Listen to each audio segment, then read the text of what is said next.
My guest today is an incredibly gifted singer-songwriter who lives in Nashville, Tennessee. I've known him for years, and I've just been a fan of him. If you know maybe even just one of his songs, it would probably be the song "God Gave Me You," which was, of course, a massive #1 song that he wrote for Blake Shelton. This guy's just incredibly talented, and so we're gonna dive into his brain today. He's also hilarious, and I think you're just going to love today's conversation. It's going to be good for the soul. So let's go to the Story House with Dave Barnes. He's here on my phone because I've been listening to his latest record. And now, what? Stop. He's here in person. You say the style of the voice. The great Dave Barnes is in the Story House waving his hair. This is all plugs. It is? Yeah, no, but I did go see my dermatologist this morning, and she was like, "Ooh, getting a little thin on top." I was like, "You're getting a little thin on top." I was and then you were removed from the building? Yes. I was like, Man, this is the kind of truth I need in my life. With all you do in a day, thank you for squeezing this podcast I'm so thrilled to be here. In between dermatology appointments. It's what we do, at this age, at the young age of 30. And as a dad, how many kids you got? 3. He's the host of the Dadville podcast, so he's got to have multiple children. You can't come in with Dadville and be like, I got like a kid. When I knew you were coming over to the Story House, I thought, it's not just a singer that's coming to my house. It's not just a songwriter. It's not just a podcast host. It's a Renaissance man. Look, don't say that. I feel like that's what you are. as he winks. I'm gonna make that my ringer. Renaissance fan. Hello. And you're also one of the funniest people that I've ever met, which I know people will say. Do you ever? Okay, I'll have people come up to me and they mean well. They'll say this to me. Oh, I know this is going. Hey, man, if the music thing didn't work out, you could totally do comedy. Yeah. And to that I say, the only reason you think I'm funny is because you came to my concert not expecting me to be funny. If you came expecting me to be funny, you would be sorely disappointed. Now, you, on the other hand, if they came expecting you to be funny, they would not be disappointed. And you've actually done stand-up before. Yeah. That's why I say you're a Renaissance man. Well, it's funny you say that. That's exactly, do you get that? Do people say that to you? If the music thing doesn't work out. Yeah, and at first it really bothered me. Me too. And there was a season where I stopped talking. Because it implies that they think the music thing might not work out. But can I tell you, here's my hot take. Here's what I think I've learned about this. Dave's hot take? Yes. It's this. I think humor is always more digestible than music is. Always. Like it's you don't have to work as hard. I heard somebody define music in 2 ways, which I thought was really interesting. They were like, it's either entertainment, which is giving you exactly what you want from it, or I forget the other word they use, but that is like, I'm telling you something you didn't know you needed to know, and it's challenging you. So all of a sudden you're like, oh, I've never thought about life that way. Songs are, right? And you're processing it. Yeah, there's a lot going on. But humor is just entertainment. Humor is just, you came to me to laugh, and I'm giving you laughs, and it's the easiest transaction that we can have, right? There's no work on your part. You just listen. Music, you have to engage. It's like an engaging activity. And so I think because it used to bother me, I'm sure, like you, so much. Because you want the music to be the focus. Like I'm pouring all my time in the music, not the humor, And then I finally was like, you know what? That's actually a pretty significant compliment. And I think I realized, like, that's always going to be the case. Like, if I do, a show that's half music and half comedy, more than likely the people are going to leave talking about the comedy more, just because it's so interesting. It's lower hanging fruit to me. It's just kind of like, you just don't have to do any work. So you're like, I just sat there and laughed. Whereas if I'm playing a song, you're having to listen and like engage. And people need to laugh too. They do. They do. And you will laugh as I look off to the camera, which, by the way, I want our producer Asa to add a ding every time he side winks to that camera. There you go. And we're going to do a tally at the end of the episode. It's going to be too many. But your Instagram is ridiculous. And I'm sure your TikTok too. I don't really go on TikTok much. I feel like I'm too old for TikTok. Well, it's just China's watching, Oh my God. I thought you meant the WWE wrestler, China. Remember China? She's watching too. She's a big fan of yours. She's following you. That's Are you a wrestling fan? No, Okay, but I well, just then. remember China like, how do scaring you- me so deeply, like a woman that big and strong. I was like, there's just Yes. something about this feels. Which is so, it makes sense now that you married a bodybuilder. Yeah, well, that's what it is. That's It's planted seeds that have grown to fruition. If people don't follow Dave Barnes on Instagram, you need to go do that immediately following this episode. But it's, what is it? Just Dave Barnes? Dave Barnes Music. Dave Barnes. Of course, I follow, so I don't pay attention to what the name you is. don't care. But you have a number of characters that you introduce. Yeah. And what's your favorite character that you do? Then there's a new one that Reggie Thunderfingers, who's a bass player, that he and brother pastor Phil Lugan, Brother Pastor. those I slip into them, and there's going to be a day where I don't get back out, and I'm just totally And you're going to become that multiple. Yeah, it's that sort of southern. I mean, there's a lot of this, but like both of those guys, there's nothing that's more fun when I start doing a character and I realize like, oh man, there's a lot of real estate here. There's a lot to spelunk in the storyline, and so those two are really, really, really fun. Cool. So they talk about how like a prophet is not honored in his hometown, and I feel like a comedian's not honored in their own home, at least in my house. Like, Thank you. I'm not a comedian, but like when I think I'm funny, my you got daughters great don't. stuff. Your children. Yeah. How many children do you have? No, You have three. three. Yeah. Do they think you're funny? They think I'm pretty funny. See? but we're at the cusp. I mean, your kids are older. I mean, like Yeah. they're kind of like Okay, how old are your kids? They're only 11, 9, and 7. Okay, so they think you're funny Yeah. now, but Yeah. there's coming a day. But they're I don't getting want to. annoyed. They're getting annoyed. It's Okay. getting to where it's kind of like, but I can still get it. I felt like, do I need to prepare Dave for the day that's coming when? Yeah, you can see it. You can see that the stuff is shifting now. It's like not quite as much. My daughter's like, she's almost getting, because she's the 9-year-old, she's in the middle, and she's almost like equally. She's not annoyed. She's in that thing where it's like, please stop making the joke and just answer my question. Just answer my question. Thing, it's like, Does she get that from her mother? Does your wife do that as well? And your mom? no. Annie it's one of the reasons I'm so attracted to her. You've never met someone who's more over me than she is. She's not impressed. Yeah, just wildly. But you know what? I wonder if y'all are like this. I'll make a joke and she'll laugh and I'm like, wait, you thought that was funny? And I'm like, oh, that's Interesting. Like, I'll work for like hours trying to get her to bend, and then I'll make some little stupid and she's like, I'm like, no, come on. Come on. That's like the good stuff. That's low hanging fruit. What about what was it? Thunderfingers? Thunderfingers. She just couldn't click through that fast enough. She's just, how quickly can I not have to watch that? Well, I think what's so cool is I've always felt like even in my music, it's like, okay, I remember early in my career, record labels that I would audition for made me feel like I wasn't cool enough. Yeah. I needed to be more like a brooding rock star or something that wasn't me. Yeah. And when I follow you and listen to your music and follow your family and your life and just how you conduct yourself on social media, I see a guy who said, no, this is how I'm made. This is how I'm wired. I'm going to lean into who I was made to be and not worry about those things. And I look at it that way. It took me so long to kind of just like settle in and go like, well, what if this is who I'm supposed to be? And the more I did that, the more the deeper the connection with people became too. Like fans, it was like, that's all they want, authenticity. They do. Right. And I feel like I get that when I listen to your music. Yeah. I get that when I follow you on Instagram. Yeah. And I also feel like there's a beautiful segue. I've always felt like, okay, humor and heart are two words that I've always like boiled my platform down to go. And I feel like the humor can be that segue. So it makes sense. Like you split up your concerts a lot of times, and you'll do like an actual stand-up, no music. I did a tour 5 years ago before COVID, where I'd never done this. Like it was 45 minutes of music, an intermission, 45 minutes of stand-up, like in no that guitar order? In that order. And then I would finish, I'd do like kind of an encore one song music. Where you'd like walk off stage, but kind of peek. Yeah, I was always a joke. It's like, please clap because I have one more song. Don't leave. I'm fragile. Please. I know you're probably tired, but I did save one. And so it was really fascinating. Like it was really fun. I had so much fun doing it. I mean, I was, as you can imagine, toast at the end of the night. What, were you scared to death?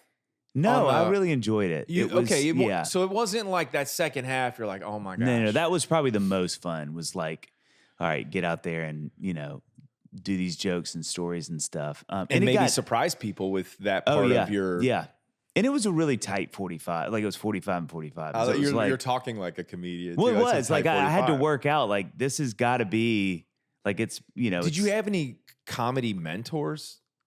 No. Which, by the way, we're going to talk about music. I just had No.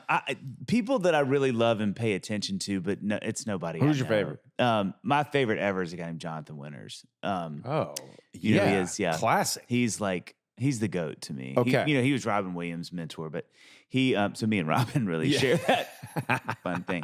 That's 127. You have so much in common. No, I just really love his humor. I really love the early Ellen stuff when she was just doing stand up. She was so stinking fun. I feel like so many comedians that went on to be talk show hosts, it's like you forget how funny. Oh my God. She to me, she was man, when she was like, back in kind of the mullet days, I mean, she was untouchable, man. Gosh, yeah. I wouldn't even think when I think of like the top, of course, like right now, like Nate Bargatze. Oh, Nate is just like, the SNL thing was just so, it's really sidebar about that I thought was really interesting.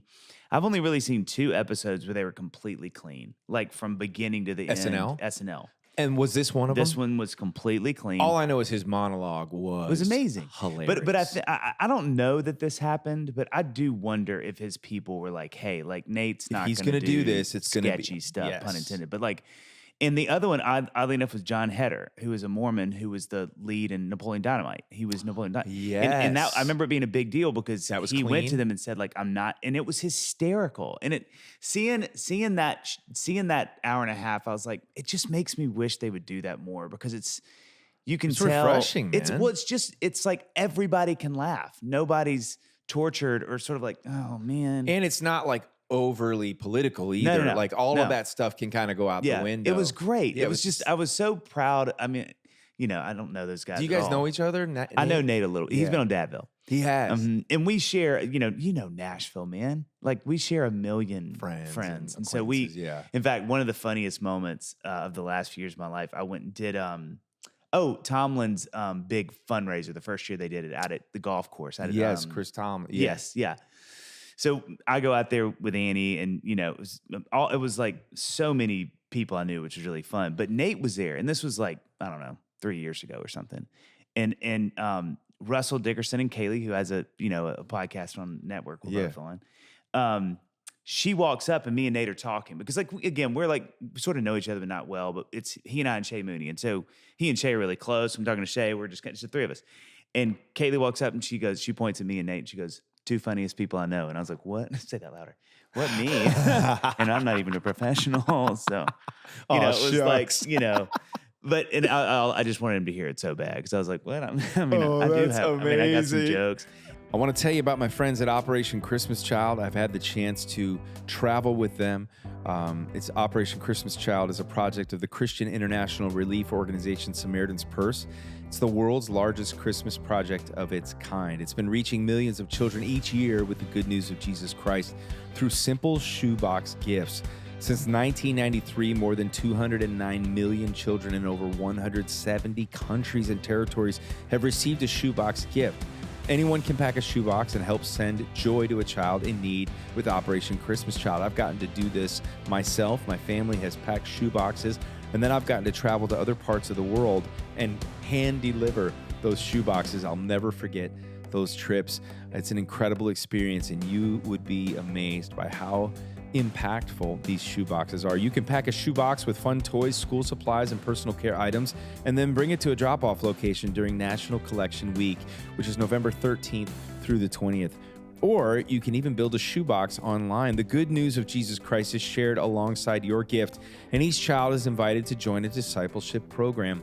Learn how to pack a shoebox, view gift suggestions, and find your nearest drop-off location by visiting samaritanspurse.org/OCC. Again, that's samaritanspurse.org/OCC. We had him on Dadville. It's so funny because I think all of our listeners rolled their eyes, but I had so many, because I don't really talk to comics, and I haven't done shows like those guys have done shows, but I've done stand-up shows, and so I don't get to talk shop. So I asked him all these questions that were such insider baseball, and I'm sure so many people listening. But that had to be no. I bet people. But it was really helpful. And your podcast is awesome too. The Dadville podcast, and I mean, I love it. And I got to be a guest on it, and that was so much fun. But yeah, so I love the fearlessness in that. Like, because I feel like you've just never been afraid to just like go do something totally different. I've always, some of my favorite songwriters, and you're among them, are the ones that are. There's a diversity in terms of their body of work. And obviously, like, knowing you, like, I remember when I first came to Nashville and you were starting, and I was like, I saw you play somewhere, and you played this song called Grace's Amazing Hands. And it was like, what the heck? Like, your voice, your guitar playing. I was like, this guy, like, so I would hear you play, and I was like, it was the two, you know, when you see something that inspires you to the extent where you go, your first instinct is, I quit. Yeah. I quit. You know, where you're like, I can't. That's good. I quit. And then it was, I want to go get inspired, better, right? Yes. Like, you go watch a John Mayer show. It's like, I quit, and then you're like, I'm gonna go get better, right? And so I've always felt like you're that kind of artist and songwriter, but it takes a fearlessness to just put yourself out there. You've always carved this really unique independent path, like as a singer and a songwriter, and like writing songs in the country space, like writing songs as an artist, having a song on Christian radio and God Gave Me You, and then having songs on the top of the singer-songwriter charts. And then another fearless move, like even with your latest record, I just feel like the concepts you come up with are so interesting. So I'm just curious, like, have you set out, are you easily bored, and that's why you're super eclectic? I was going to say that you can spin it a couple of ways, because I think... What's the spin that you would take? Yeah, I think it's a little bit of it's a little bit of all those things, but it's really more boredom. I think I just can't sit anywhere. It's honestly why it's so funny. As I've gotten older, I have so much respect for my friends like you who have a radio career, because it's like, I just can't, I could just never sit anywhere long enough to do that. It was like, even with God Gave Me You, it was kind of like, oh, this could be sort of the entree. I remember having conversations with people in my camp that were like, hey man, like, here we go. And I was like, I just don't, I'm already interested in this thing over here. And I knew that I was going to take on water for that. I knew that my career would not suffer. That's not the word, but it would be like veering in a way that sort of felt like, well, don't you want to just follow that first one with another thing? And it was like, I don't know. I love that though, because I feel like just artistically, like you've paved a different road that it's not always going to, it's like, you don't seem like you would be content with just like, oh, Dave Barnes, the country artist, or Dave Barnes, the Christian artist. Like, you just have gone. I think it's mainly two things. Exactly your first point. I just really do get bored quickly. I just find that I'm like, man, I'm ready for something new or to be challenged or whatever. I'm kind of, I'm like the Will Ferrell trying for SNL skit with the light and he's playing a cat. That's sort of me. I love that. And then two, I think so many of the artists that I love, like that I really came up cutting my teeth listening to, their catalogs are really wide. They're really substantial this way. And I thought, man, I always want to keep pushing that way. I mean, I want to go in terms forward. of musical boundaries. Yeah, it's just kind of like, I mean, those guys being Billy Joel. I mean, Paul Simon. I was talking about Billy Joel with Jeff Pardo. He's a buddy of mine. Love Jeff. But we were talking about the interesting thing we were talking about the River of Dreams album, and it was like how that was like the last record of new material he had made, but like it covered all the different like eras that he had done. Like, it was just the breadth, like the width, as you said. Is that guy Good Night? Yeah. So it had the, and so it goes ballad moment, but then it also had the In the Middle of the Night, which was kind of like Uptown Girl, just all these different, All About Soul, which is kind of like a little bit like Shameless or what, like, but I totally can see if you're mentioning artists like that, then that's like, well, first of all, those are the greatest of the greats. But we're inspired by that. But being inspired by the width and the places that they're willing to go, the extreme corners too. Well, I think too, this could sound hokey, but I think I'm also just really easily inspired. And so it's like, I can be listening to like a gospel thing. And all of a sudden I'm like, I want to write like a gospel song. And I like that I don't have to go, oh, but that's not what I do. I'm like, well, why don't you do that? And so that to me has always been why can't I? Why like, who can't says, I? right? Yeah. And I think that's the beauty of being independent, is that I don't really have to I don't have somebody that's kind of like, hey man, like we kind of need the next single and this is kind of where we're going, and you build out and it's an infrastructure. There's people, pressure. And, there's everybody's in there. Me, I've just kept it really lean and tight because I'm like, I just know me, and I know that, if I did that, I think and I was on a label. I was on an indie label for 5 years out of New York, and I think I just drove everybody crazy. Like my A&R girl, thank God, is still a good friend of mine. But I mean, I'm like, I look back and I'm like, I bet she just wanted to like throw me from the roof because I wouldn't. She does. She actually told me. She's here. She said you're not actually. In fact, let's bring her out. What is it? Zoom? Where is she? It's like Dr. Phil. Yeah. She's crying. Like, no, but I could see that. But it's interesting too because you've done a lot of songwriting behind the scenes, and of course, like I remember talking to you. I think we wrote together like years ago, but like it was maybe not long after Blake Shelton picked up "God Gave Me You," and it was like this massive #1 song, and then it's like. Then that was that maybe the first open door to you the big time. Writing for other artists in the country space? I had I think the only other, let me think about this. Tim McGraw had cut a Christmas song, and then Billy Currington. That's a great song, though. Oh, thank you. Mary and Joseph. Joseph. Oh, my gosh. Yeah, thanks. People need to go listen to that song for the Christmas. Your version as well. It's really fun. It's I was actually I've been out with Lady A this year and actually added it to the last 2 weekends and just apologized. People was like, I'm going to play a Christmas song, but it doesn't feel like Christmas, but it's a Christmas song. Did they love it, though? Thankfully, it's really cool.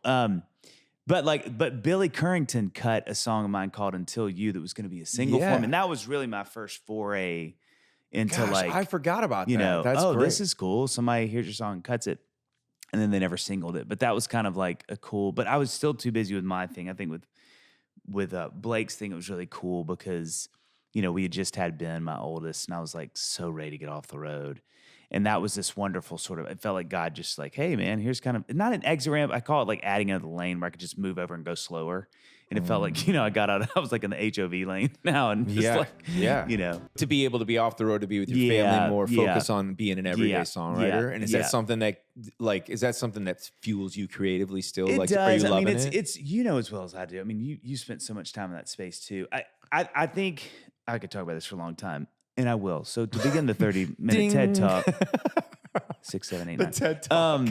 No, I think the thing, and I'm sure you feel this, it is such a different plight for a artist to write for other people professionally, songwriting, than a songwriter who just writes for other people. And I don't mean to say just writes, but I mean, it's just it's a weird hat to change. It's because it's like what got Matthew West to where Matthew West is because of all of your tastes and the way you want to write songs and the brand you're building and what people know from you and what you're inspired by. But then you got to walk in a room and write for Rascal Be Flatts. a chameleon. And all of a sudden, and I think I kind of got some bad advice, I think, honestly, early on, because some people were like, hey, you go in and, you need to be Dave Barnes in that room. And it's not that I didn't want to be Dave Barnes, but I think I was like, well, no, because I'm going to want to do some chords that they don't want to do. I'm going to want to do some. Yeah. So I would try that, and you just feel the room go like, I don't know, man. Interesting. And then it was like, oh. And so now I think, 10 years into doing it almost, I'm like, I'm not as much like that. Like, I mean, I have my taste and things I want to bring to the room, but I'm just much more conscious of like, where are we collectively going? How can I help that? As opposed to like, I'm going to usurp myself into this sort of situation. Yeah, because they want my flavor. Yeah, and sometimes they go like, hey, we want Matthew, give us the goods. Yeah, like, cool. Yeah. But then other times it's like, you got 2 other people in the room and they're like, hey, we kind of had this idea before you got here. And you're like, great, like, let's do it. What are some of the artists you've written some songs with or for most recently? Man, it's, so the Dan last, and Shay, right? Yeah, we just had a #2. Thanks, Morgan. Come on, dude. For, Dan and Shay. It was like, I don't know if that's ever happened to you.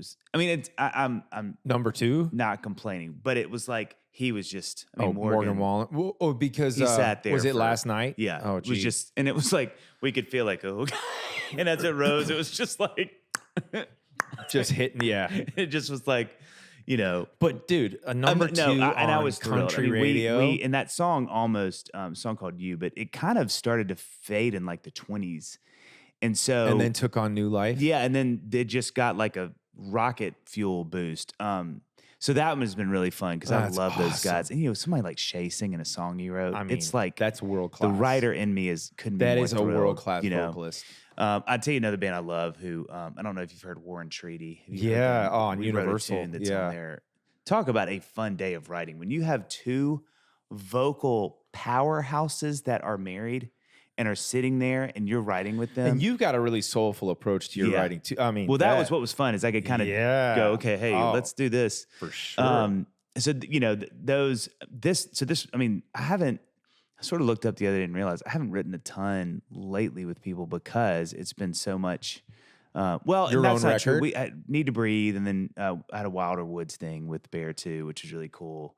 I didn't know you collaborated with them. Yeah, it was awesome. Man, Bears, those guys, they are not joking around. And I mean, he's such a good writer. I mean, Bear really is like. I've never written with him, but I've always good. loved their music. Those days are so fun and so easy because he is a artist and he has something to say and he kind of knows how to say it. And you get to sort of be there when he's like, where should it go now? And you're like, I don't know, what about this? He's like, love it, let's do it. It's like, both of those days were so fun. Like, because sometimes it's tricky or you kind of feel like you're pulling teeth, but he's so great. So how many days a week do you write songs for other people? Artists and stuff like that? Well, making this record, that's what I was going with that, is I really slowed that down last year. To focus on a project. I got so deep in that world. So I realized like last year was kind of a slow writing year for me. So I didn't, I had a few cuts here and there, which is always great. But I was just so like zoned in on this project. And I knew too, like going, when you're listening to nothing but the Beatles for a year, like walking in to a co-write and being like, so you guys, we should do something that has 9 chords. And everybody's this is what I'm excited to talk about. That's amazing. You can just feel the air in the room. And too, I mean, again, this too, Matthew, it's like, the town is getting younger and younger. And so when we had gotten here 20 years ago and said, hey, let's do something like the Beatles, that's a context everybody would have understood. But it sounds ridiculous. But, you can go in rooms now with 20-year-old kids and they're like, I mean, I know the Beatles, but I don't know them. And so it's like, and that makes you want to cry inside. It's so sad. The Beatles, the awareness of the Beatles, you think has waned? I feel like that movie that came out. Yeah. What a great movie. What was it called? Yesterday. Yesterday. What a genius idea for a movie. Incredible idea for a movie. And the way it brought the music back, I thought was really cool. Great. What was the first Beatles album that woke you up to the Beatles? So Dad had Rubber Soul. Which is so funny. And my dad loves music and like was a huge part of me loving music. But he only had that. He didn't have like the actual record. Like he had the OG Rubber Soul. And then didn't really have anything after that. So I knew that record pretty well because it was kind of like, like we just, obviously we listened to it. Where was I going with that? And because you put it on and but he play. He wasn't listening to the whole Beatles catalog. No. Just one record. Okay, so for me, it was in college, it was the White Album. Oh, dude. It was the first, and I wound up devouring it and going like, see, you got a cheat code. I get so envious. I'm actually glad I didn't do that, but I still have a lot of envy for my friends who kind of dipped a toe in that so early in your writing because I think it's such a. Well, what's interesting is, do you ever feel like, okay, so this is something I wanted to ask you because I'm fascinated about, so this new record, which by the way, you brought me some great coffee, branded with your Featherbrained Wealth Motel. Yeah. I'm going to say that's going to win some sort of an award for most unique album title of the year. I'm going to go ahead and hand you the award now. Yeah. But so what's fascinating to me is a lot of times I'll listen to my own music and I'll go, I feel like I don't know that I hear my influences come out in my songs sometimes. I would always internally have this conversation of like, well, I started writing songs because of James Taylor, but I don't know that. And then there's moments where it'll show glimpses. And then there's times where you're like, well, I want to make sure my influences aren't coming through too much. Yeah, right. It's like for sure. The best, what do they say? The best ones borrow or something. Steal or whatever it is. But like, what I love is that I'm listening to your new record, and even if I didn't know the premise of it, I knew the premise of it. Yeah. Because I'm like, and now seeing how you said, I get easily inspired, I easily excited, I geek out over the music. So I'm like, okay, you went in and just talk about this. So you got excited about the Beatles, you dove in on the Beatles catalog, and you decided, I want to do that. Yeah. Well, I mean, that's why it's so fun talking to you about it, because it's what we both do. And I think too, being around the same age, it's like, doing this is 33. 27. 27. Ding. It's like, we've just done it a while, like for me, gone are the days of just like some fun little something hits your brain and you write the song 10 minutes later. I mean, it's just not, every now and then that happens, I guess, but just not like it's different. Right. And so for me, I'm kind of always going, what's the next thing? What's the next music that's inspiring me that I want to write something in the world of or whatever. And so my wife gave me, McCartney has this double lyrics, these books he put out. If you don't have them, they're so cool. But he basically got his staff to go into all of his properties and like exhume any and all memorabilia. And what they found were all these lyrics of songs that he either didn't know he had the copies of, or he had forgotten about the songs, whatever. And so he commissioned this guy who is a Pulitzer Prize winner. He would sit with him. They did like 100+ hours of interviews. And that guy took sort of like, they would go song by song, and then that guy would write kind of little synopses of what the song is about. And so it's 2 books. It's like A through L, and then M or whatever through. And it's his catalog. It's his and it's not all of them, but it's like a lot of them. Yeah. But she gave that to me in the Christmas of 2021. My wife did, and so I was like, I know the Beatles because I'm a human with a face in the last 45 years. But like, I had never done like what you did, where it's like I took a record post Rubber Soul and really went like, I want to like kind of like get into this. So I was cleaning my studio. I have a back house, like you do in the yard where my studio is. And I was cleaning it January 1st of that year because, it was like kids are inside and you're just killing time before school's back on. And I was like, I'm going to go just kind of tidy up this place. So I was like, I'm going to listen to, because I kept, I'd turn a page and be like, I don't know this song. I'd be reading the lyrics. I'm like, that's a bummer. I can't It'd be like a deep cut that wasn't like a Beatles hit. And so I was like, I'm just going to listen to the whole catalog. I'm just going to literally album one of the Beatles. And so for about a day and a half of cleaning the studio, I kept like, I would like pop up and be like, what the heck are they? Because now I'm listening as a 44-year-old songwriter. Listening. Like I've done this for a while. Yeah. So my ear is like, what the heck chord change was that? So I'd grab a guitar and be like, whoa. I know that song, and I did not know it did that. And then it was like, I could feel my brain go, So then, and I kept doing that. And so I was like, this feels like something I need to undertake. And so what I did is I decided, okay, this year I'm just going to listen to the Beatles. Like, and I mean, that is all that I listen to. And so, in a lot of McCartney post, like Wings, post, but mainly the Beatles, and really mainly post Rubber Soul, like those, what is that, 5 or 6 records. And so, I just found, so basically what happened was, and I think you'll enjoy this as a songwriter, I realized a few things. I realized it's about a few things. So this became sort of like the blackboard in my mind. I was like, now when I sit down to write songs, I'm going to think about these things. 1, scene changes. So everything needs to, nothing is precious, and the song has got to go somewhere else. And I mean like tempo, keys, rhythm, like force time yourself. signatures. Yeah, like nothing is precious. So if you're bored by the second verse, just write a new verse for the same song. Just like go somewhere else, change the key, like slow it down, go 6/8 when it's 4/4. It was like, and so that was really fun. So it was just about like, I mean, if you think about Good Day Sunshine is a great example of this. Dun, dun. So it starts that vibe, do do doom, do do do doom, do do do. So that's a massive scene change. You know what I mean? Like you're feeling. I mean, Lucy in the Sky with Diamonds is probably the best of this because, picture you 6/8 into Lucy. So it's 4/4 all of a sudden. And it changes keys, by the way, 3 times before that chorus happens. Yeah. Just a fun little fact. So those kind of things were like mind-blowing to me. Like I was like, how am I a professional artist / songwriter for the last 20+ years of my life? And I'm just now realizing there's like this treasure trove of music with that no I thought boundaries. I knew. That, so 1 was scene changes. 2 was I'm going to get this right. Of the 186 songs that the Beatles recorded, I think 22 of them stay in key. Think about the stats. What? It is insanity. It's like I don't know other. Which is crazy because and I would bet a lot of the 22 are probably the earliest ones that were that were the most in the box of like, I want to hold your hand or something like that, right? It's well, if you think about it, of the whatever they had, that's 9 years. You know what they had? Drugs. Well, touche. Don't do it, kids.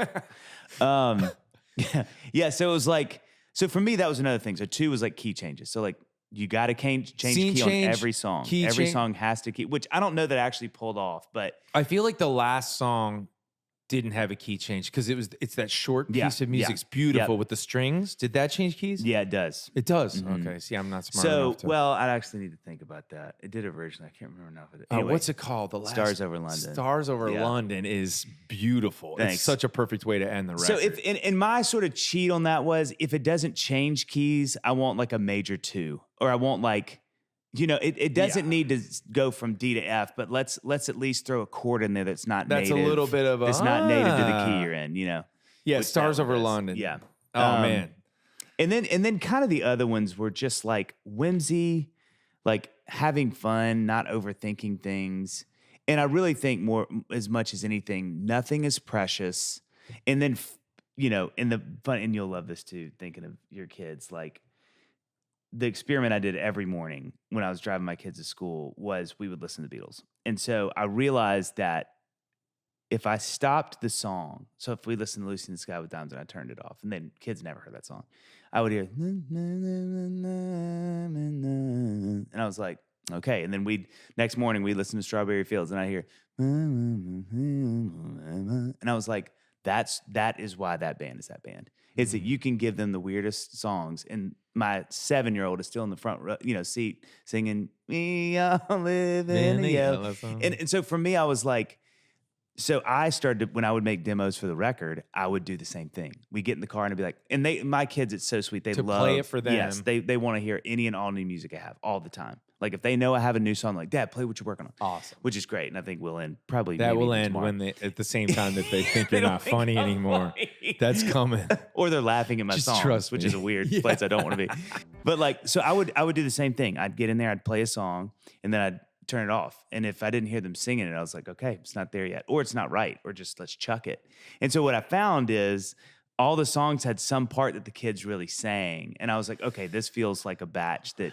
It's also cool because it's like Featherbrained Wealth Motel, like Sergeant Pepper's, like Strawberry Fields, Lucy in the Sky with Diamonds, like Yellow Submarine. Like there's something memorable in the obscurity. That's right. Too. That's right. Like, so I feel like you even captured. It jars you a little bit. Yeah. Like kind of gets you out of that. The monotony. Yeah. And I do feel like we're living in a city that makes so much of the music that the world is consuming.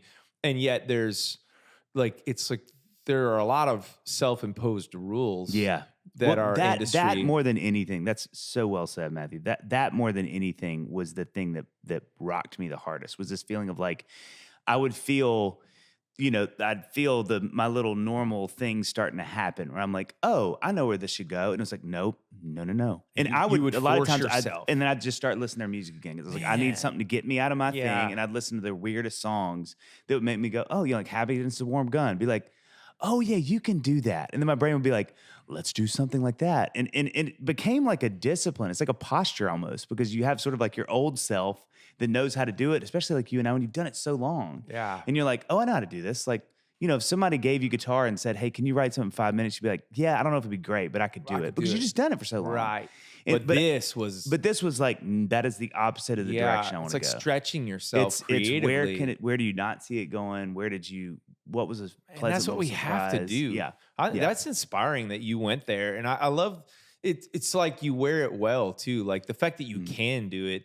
I'm curious, because it's like, okay, you talk about your favorite artists having this width in terms of like the extremes that they'd go to. It's like, here you are. It's like you write, God gave me you, and know, and then you go and write Sunshine or or whatever. And then in between, some of my favorite songs of yours, I always love the song Little Lies. Oh, yeah. You know what I mean? I swear there was a summer where that was being worn out at the beach. Yeah. Everybody's listening to, what I mean? Yeah. But so I hear you now. What do you feel like you creatively, or even, it's almost like you're assuming a character a little bit, but still your own story. Yeah. Did you feel like your own story was getting woven into the lyrics? Yeah, here? I Like, mean, what did you find out? that about was yourself? probably the most surprising thing. Like I would write. I've never really done this. Like 'cause usually we have like titles, like you're out. Yeah, and you just your get an wife says idea, something yeah. like, oh, and you type in your phone. You're like, that could be cool to write Shut later. up. Yeah, Right. why are you always bothering me? Why are you always bothering me.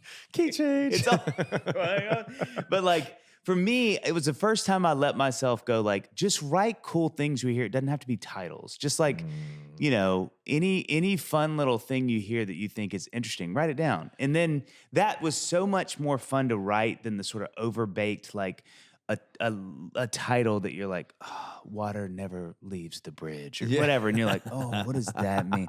But instead it would just be these moments where the jumping off points became much more sort of like normal and natural and less heady. Yeah. And so it led to different places because I don't think I was quite as like concerned with them feeling like songwriter songs. It was more like, does this make sense? And too, and something Paul especially talks the most about is he's like, I'm not interested in the craft of this.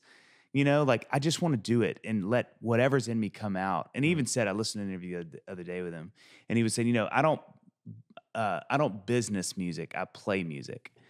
And I was like, that's the posture I kept trying to get back cool. to. That's good. Is like, don't overthink this. Like if you sing something you don't know what it means, that's okay. Like you don't need to know what it means. Yeah, Just like why if it do feels we- right in that moment. That's so interesting. And so it opened up all of these new avenues for me to think about these songs and how to write them because it didn't feel like they had to necessarily all land in a certain way. It feels like it also made you like, I feel like a lot of times our attempts to make songs memorable are best accomplished through like repetition of the same section. Yeah. So you're going to hear a chorus 3 times by the time the song's over, and that's your best chance for somebody to remember the chorus. That's right. But like, I feel like in some of these songs, like Stars Over London at the very end, it was like, I felt like it was over before it it's so began. Like you fast. didn't return back. And I was like, that made it memorable, right? Or like that's the interesting, well, the string part made it memorable. So you're latching onto other things because like I'll never forget turning in a song to my label that was going to be the single. Oh, wow. But it never,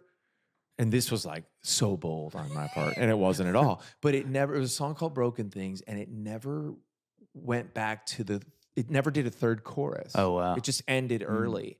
And they couldn't handle it. Yeah. They were like, it's ending too soon. And I said, well, what if the listener thinks that and wants to hear it again? Like, and I had to fight to have the song go out as is without a third chorus. And you would have thought that was like 9 chords and 3 key changes. It was so foreign, but you know what I mean? So I think that's a really interesting, tell me the inspiration of The Girl with the Weight of the World on Her Shoulders. Yeah. I thought that title, right there was thanks. like a cool, like, I was like, oh, what's that? I think, I would imagine you feel the same way. I think when you immerse yourself in something like the Beatles or a world or like some literary, like an author or something, it's like, I just think it's like osmotic. You start taking on these things. And I remember that song was kind of, this world, like, when you finally get like the song that starts the record cycle where you're like, and then all of a sudden you write to me like, okay.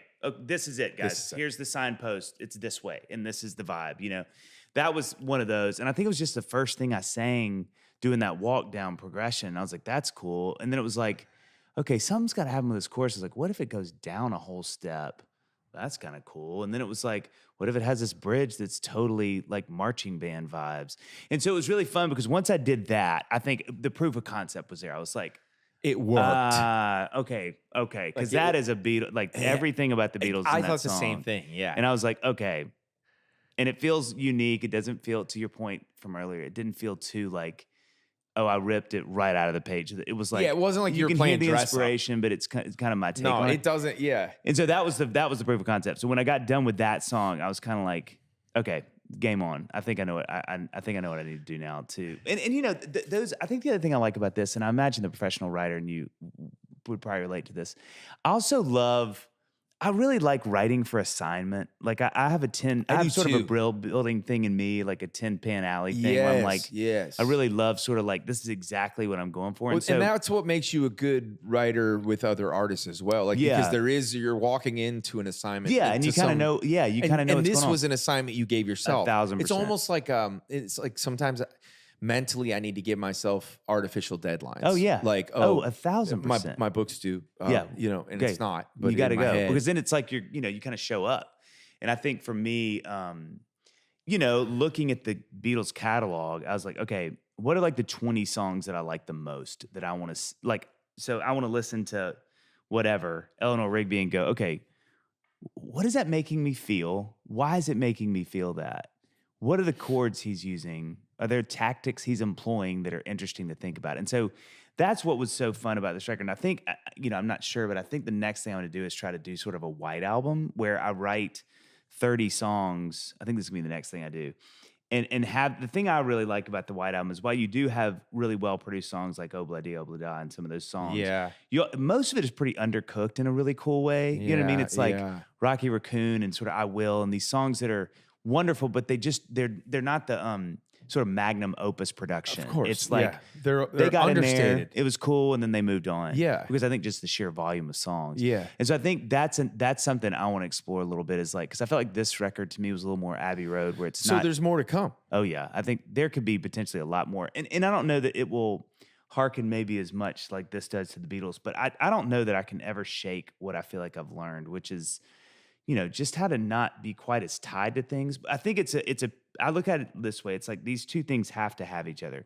You can't just write for music's sake in some ways. That's not what I'm trying to do, because then it can turn into like weird acid jazz and you're like, where's this going? Yeah, it's not, you're not being self-indulgent. That's a like, better way I to say think it. as musicians, like we have a response.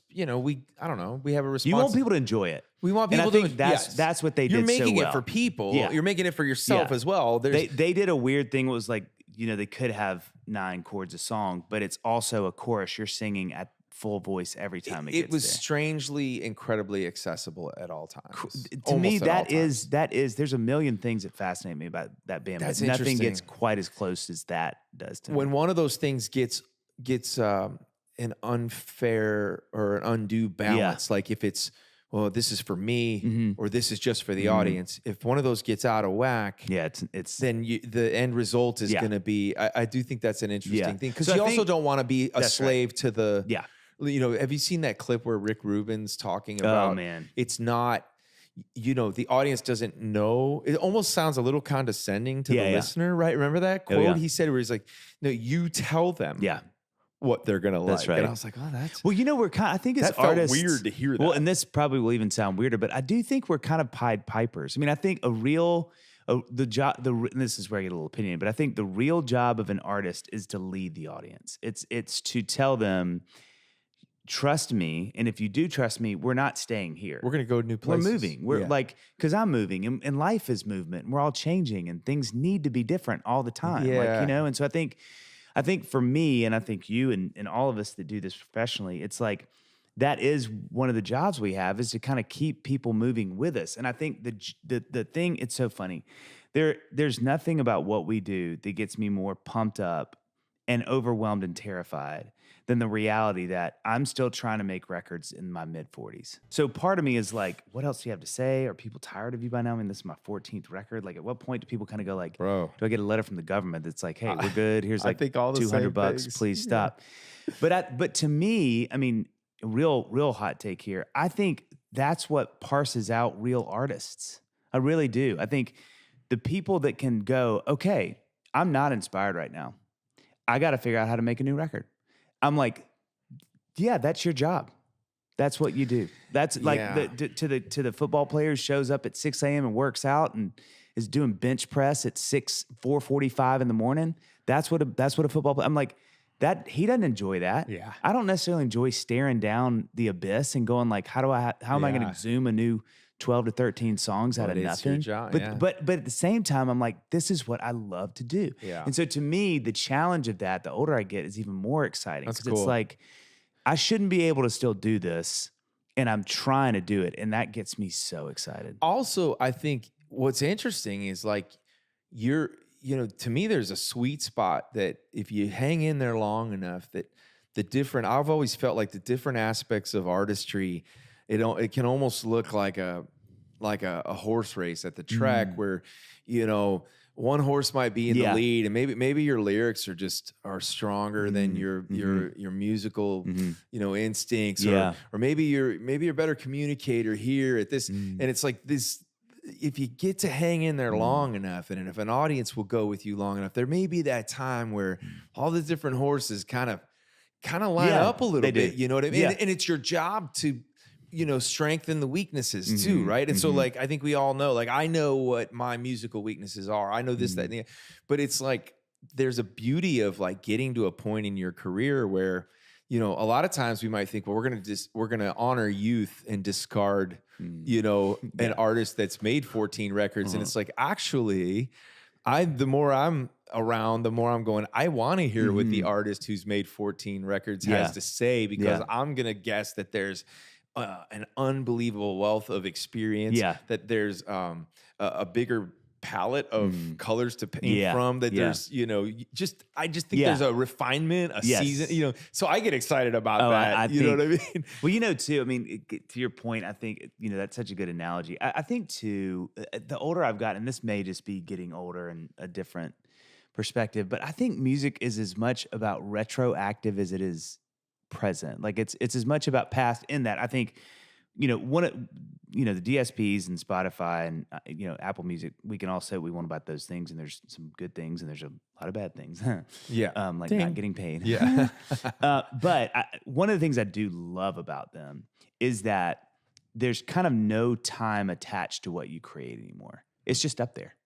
And there's so you're not pulling a record out and going, oh, this must be from the 70s because it's a record. You're not going to a CD and going, oh, this must be one of Dad's old bands because it's CD. It's not time-stamped Everything as much. gets equal opportunity. Yeah. It's just sitting on a screen, and then when you click it, you then decide, do I like this or not? And so what I do like about the DSPs is, now that all that stuff is up like that, you and I have so many records that somebody today is pulling up your music for the first time. There is a chance and going, oh, that's cool. Where I think that wasn't true when we were coming up, when everything was CDs and records and tapes. Because, you were kind of, people knew, oh, that's a guy and there's his stuff and he's been around for a while. Look at all the, and I think now it's like, I don't know, this guy could be 20, he could be 60. Well, it's the very thing that made us worry that like Spotify and all those things would make music more disposable and more quickly like moved past. It's like, you can actually see the full circle that if you do it well and it resonates with enough people, it can stick around for a long time. Yeah. And so that to me is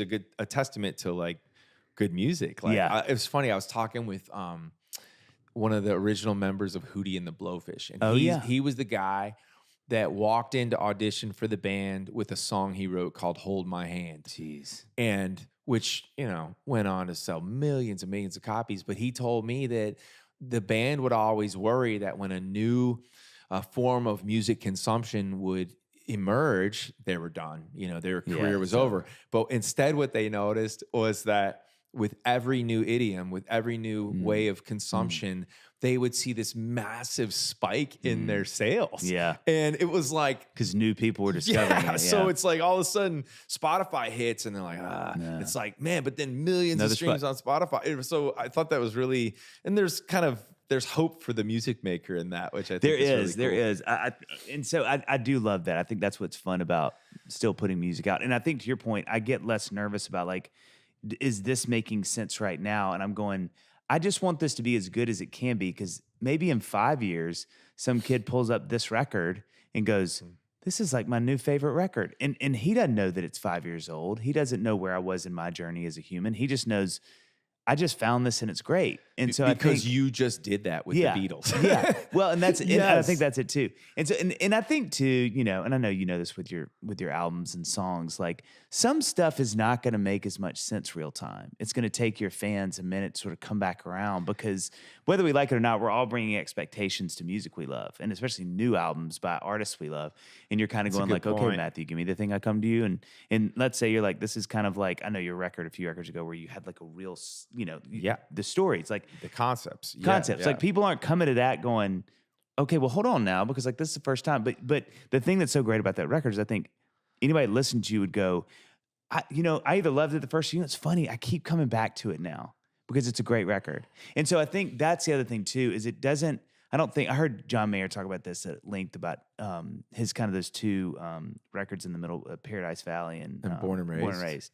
And he was like, I knew at the moment I had to make those, and I knew people weren't going to get them. And he's like, I get more compliments now. I come back to those all because the I think time. we can all as listeners go back without the expectations we initially brought to them, which is like, give me another Neon, give me another Bodies One. And instead he's like, I can't do that right now. And you're like mad. So for like 2 years, you're like, I never listened to that record. And how cool is it that as an artist, he would be conscious of that? Yeah. And still willingly go there. Ultimately, you hope good music is good music. I just think to your fans, it can get tricky because if it's not the music you usually make, they are going to be a little like, wow, man, like where's this song and the thing about the thing you always sing about. I want. Yeah. But you hope that if it's good enough and it still is inspired, they'll still go, yeah, but it's still great. Okay, I sort of turned the corner. Well, I will say like you're doing that well. Like, and that's one of the reasons I was excited to have you on the podcast, just for any listeners of my podcast who aren't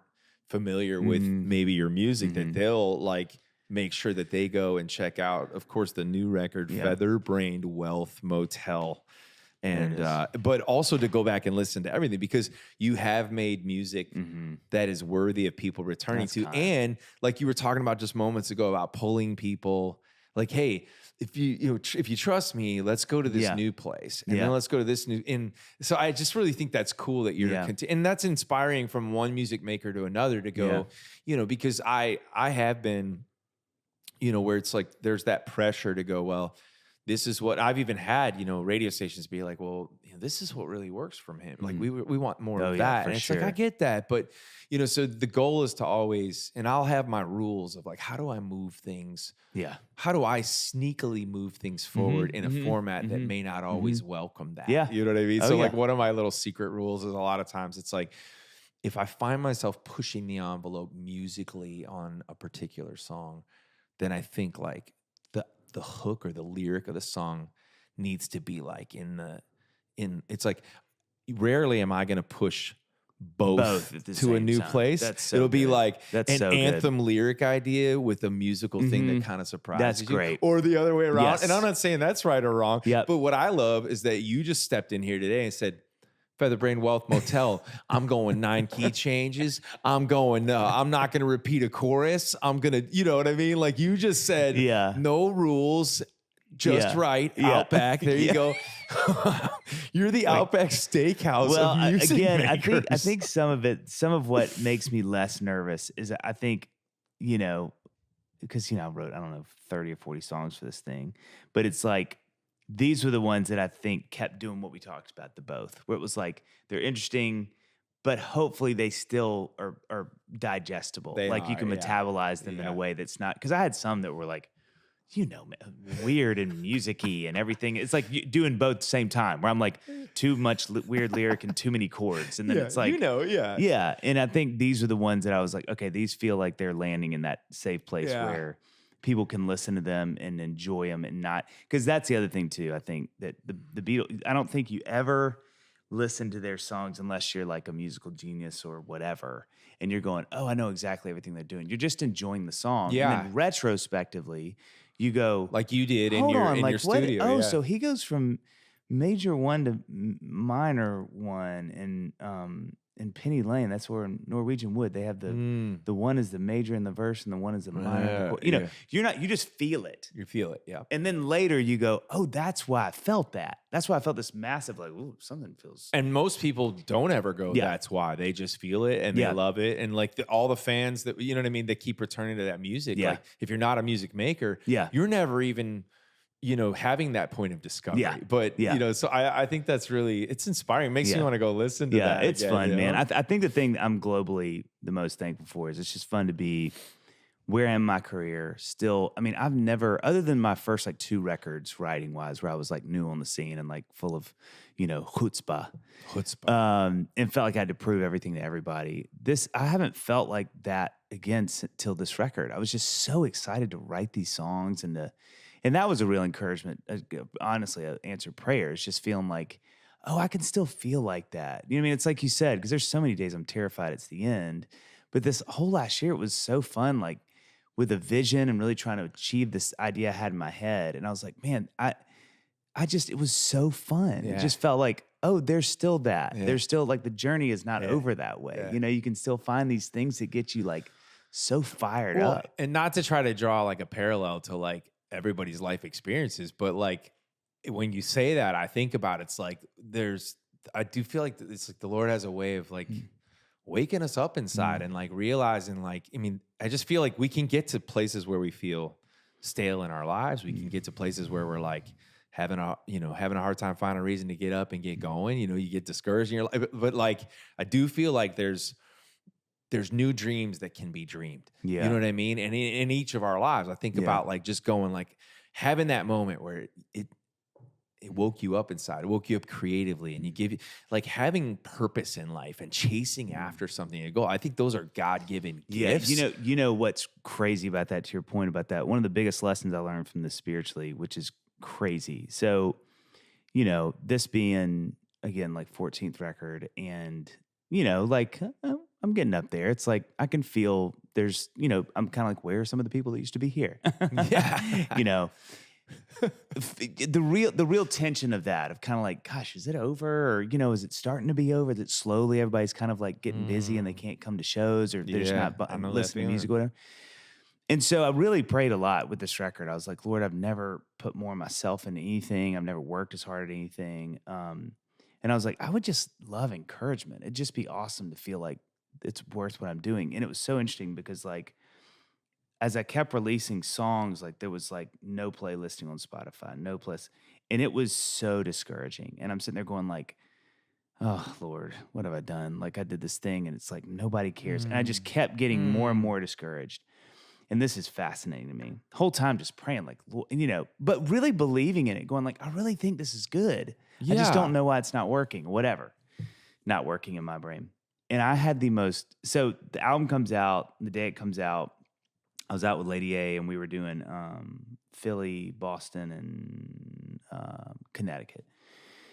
The day it comes out, we're in Boston. And it was just like the greatest day. It was the greatest day. Like so many friends texted me and it was just like, I just was so full. I just felt, and it wasn't like numbers shot through the roof, none of that. It was just that people, when I made this record, I was like, this is my goal.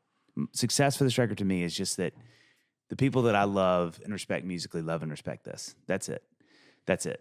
Like it's not numbers. It's not who, whatever. So anyway, all that to say, best day. And I get back to the venue and I'm just like, God, I just feel so full. And I was like, I said, Lord, I feel like he answers prayer. And dude, as clear as I can have clarity, I felt like I was like, oh Lord, I couldn't take this encouragement on like you want me to if you hadn't humbled me first. And it was like, and I felt the Lord say, wow, sometimes the things you pray for come with humility first. And so you're going, this is not what I prayed for. I prayed for encouragement. And why do I feel so discouraged? Like I'm so dissatisfied. This work is not working. But eventually the encouragement comes and God is like, it couldn't have got there, man. You would have been 2 in your head, or you'd have thought you deserved it. Or you'd have been like, well, yeah, I worked hard at this. But instead it was just like nothing but gratitude. And I was like, isn't it crazy that's how the Lord works? Just like keeping me down, letting these things be discouraging so that the route in is so easy and clear. And more than that, that they really stick. That's awesome. That the encouragement actually really encourages. And it was the right kind of encouragement that wasn't tied to that's exactly right. commercial success right. that we tend to like latch onto in our profession. And I think too, during that season, I was walking our dog and second single had come out and it's like, why is this not like, come on, like catch, what's it doing? But at the same time, I knew, I very clearly was like, all right, Lord, you were humbling me. And I just knew it. I was like, I know what this is. It is. And I felt like the Lord asked me on that walk that morning. He was like, if I could stop this and you went and saw you got a bunch of playlists and sales are shooting through the roof, would you want me to stop it? And I was like, no, because the freedom I'm getting from this humility of the things that I entrap myself with is so much more valuable. And I like how it feels so much more than I do the stuff that I think I want. Yeah. You know, it was like really interesting journeys with this going. I think that's pretty deep stuff, because I think everybody's gonna wrestle, whether you make music or not. You're gonna wrestle with things where I mean, the enemy would love for nothing more than to make every one of God's children feel like a failure on some level, right? There's a mom who feels like she's not measuring up in how she's raising her kids. There's a dad who's hasn't gotten the VP job and always feels like he's going to be stuck in middle man. You know what I mean? You fill in the blank. Like there's like, on any given day, we're going to have at least one thing where we feel like we're failing at, right? And then the defeat that comes from that. But I mean, the gratitude that comes from, remembering who the audience is.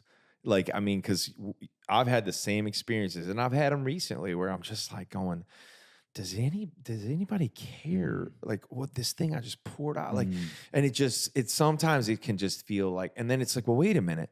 Why am I so obsessed about the feedback from this source? Like, well, maybe I'm placing too much emphasis on that. Like really coming back to that, like there was a song once that was called Audience of One or something. And I was like, that's always been like, like bringing me back to that. Like, okay, like God is what I'm doing, what you put me on this earth to do. Yeah. Is it pleasing in your sight?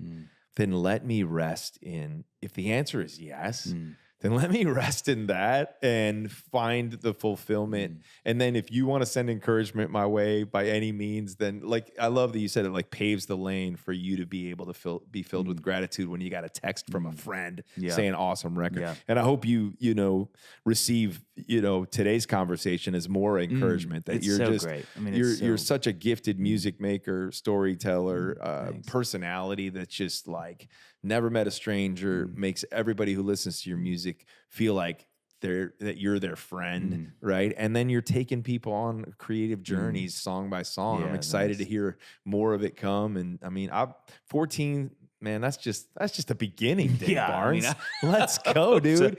I mean, we'll be 35 someday, and still years from now. Years from now. Hey, I've kept you too long, but this has been a blast, and I'm excited for everybody to go check out. It's everywhere you listen to music. You can't get the coffee because it's just something like VIPs like myself. I get the swag stuff we all get. So thank you, Dave Barnes, for joining me at the Story House. Congrats on an awesome project. Be encouraged. Great stuff to come. Yeah, thanks.